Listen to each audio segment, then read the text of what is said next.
Yeah, makadiko kumakuta kumerambi kuchaedza mukati memwenjoma kumanenda kuti ndikudzeya zviri kungosawanika nazvo izvi ndati ndiboti kune chimukoma changu Drift Ernest.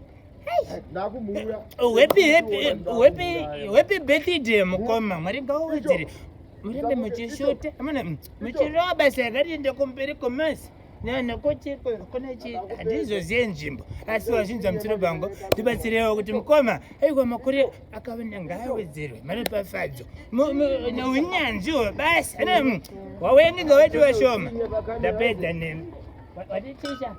Oyo, Zhigutsobidere, it's your boy Jedza, aka the notorious aka Chazezisa. Guys, I just want to say more life to my brother, more blessings and more everything. Ernest Drift, keep on working, keep on winning anywhere you dare. Yeah, man. More life. Pamsurui, Miss March Kutamus, rather nice. Shibakuchida, Kurusa, Chikuru Kuchida. Drift Ernest, Kuburi kids, and Makura, Shikayo. Sirutai wale bao chikura chizo la kuzukakuti wabatu kwenye corona virus ayo wadula kutupindika muzana. Yo, Captain, action, reaching I will say happy birthday to Drift Entertainment. I see birthday.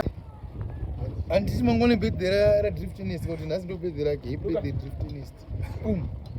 Yo, me name Lucas Green, aka Horror Section Boss. Happy birthday.